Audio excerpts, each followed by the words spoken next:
If you want to spend 100 years saying, hey, she shouldn't have fucking broke the law, I don't want you on the team. You're an asshole. So I've watched Joe Rogan's podcast for at least 5 years. And during that time frame, he has sort of been all over the place in terms of how he feels about certain political issues. But more recently, he has had a lot of conservative voices on his show. People like Ben Shapiro and Dave Rubin, who are funded by the Koch brothers and simply parrot whatever their big donors want them to say, which is why they are for things like lower taxes and against universal health care. But this recent discussion, getting back to Rogan, this recent discussion Rogan had when he had Duncan Trussell on his show is, I think, enlightening.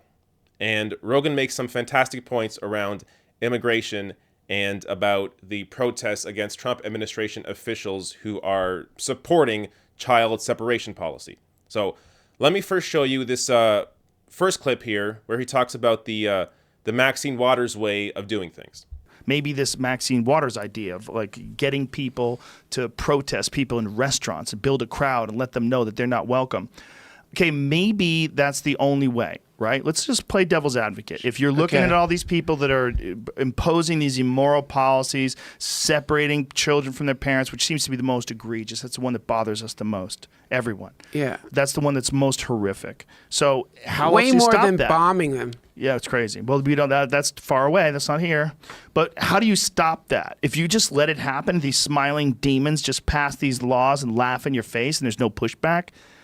That doesn't work. So what's the pushback? How do you get pushback? Well, this is where it gets weird. They might have a point. Okay, if you're dealing with something that's that disgusting, as long as there's no actual violence, if you're dealing with something that's so heinous, you're separating poor people from their parents that are just coming over here trying to take a chance to get a migrant labor job. I mean, they're trying to pick strawberries or something. Yeah. And then you have ICE come in and steal them from their kids and steal their kids from them. And no, you don't. You can't come over here. Who are you protecting, man? Who are they competing with to get these fucking strawberry picking jobs? Nobody. This is bullshit. Right. How do you stop that from happening? Well, what about the law? So in the middle, until this law gets changed, until we reconsider the humane aspects of this law, how many people's lives are going to get ruined? How many thousands of kids are going to get traumatically separated from their parents and develop to become a more fucked up person who truly resents and hates the United States? So I thought that was fantastic. And I think it shows you why Joe Rogan is so likable. He's able to have these sorts of debates with himself. So before this clip, he was talking about how it's not a good idea to get groups of people together and protest Trump officials out of restaurants. But then he sat with that for a bit and thought about it the other way and realized that, hey, as you saw in that clip, realized that maybe this is the only way to push back against a terrible policy like child separation. So there really has been this phony debate around this whole protest thing. So people are saying, well, if you protest conservatives out of restaurants, then people will protest liberals out of restaurants. That's not what this is about. So, for example, I'm not for protesting Mitt Romney out of a restaurant because Mitt Romney has nothing to do with the child separation policy. This is about the child separation policy. So when you have high-profile Trump administration officials out in public, yes, make them feel uncomfortable because that may be the only way to get this reversed. And I hope it's obvious and goes without saying, but I'm not for violence. So these are all peaceful protests. There's nothing wrong with a peaceful protest against a Trump administration official. They are not a protected class of people. They are people who currently have aligned to the president.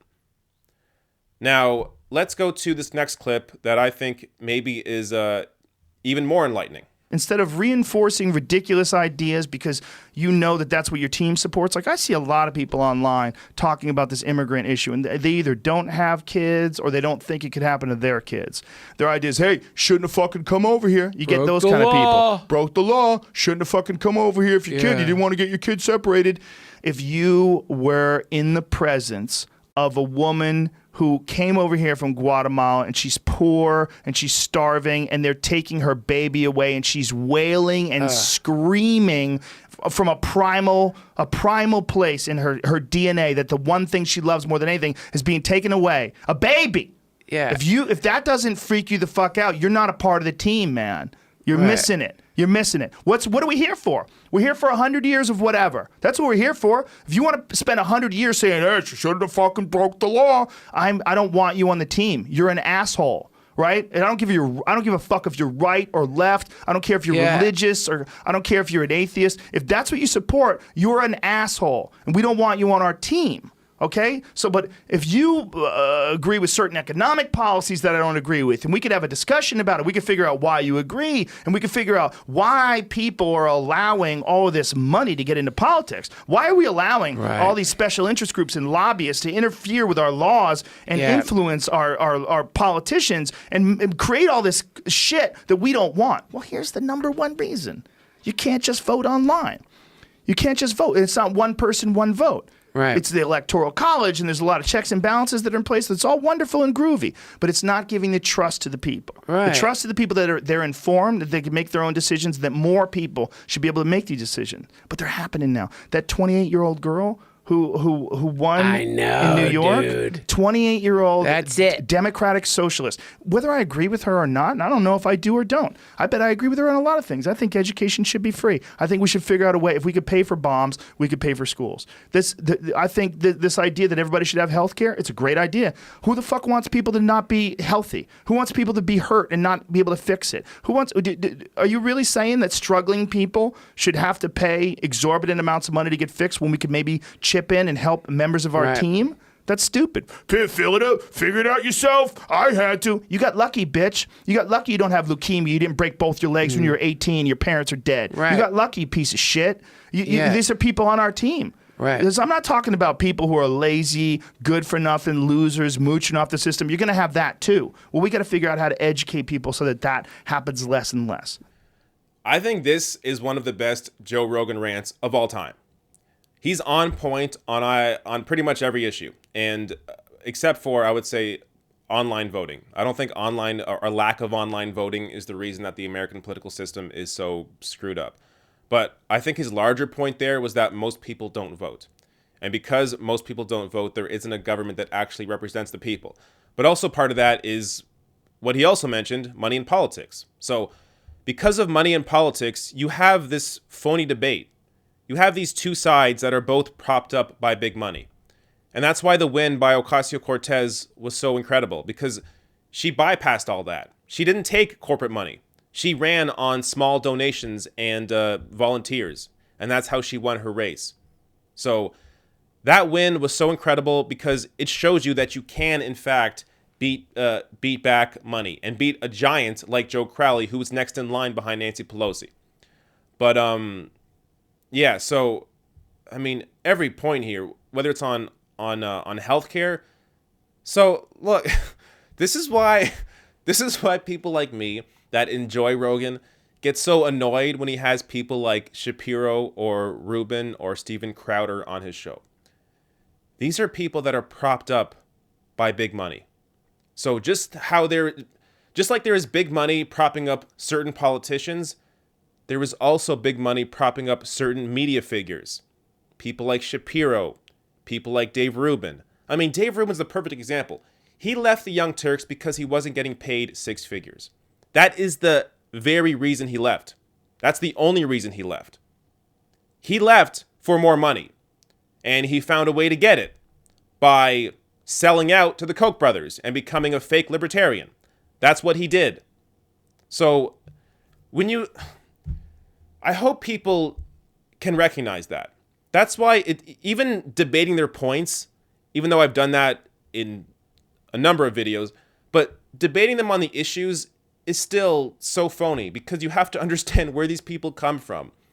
Their motivation is greed. Their motivation is more and more money. My motivation is I want more people to have health care. I want more people to be educated. These aren't, crazy things. These are things that, at least in terms of healthcare, I have as a Canadian. So you have to understand that the debate around a lot of these conservative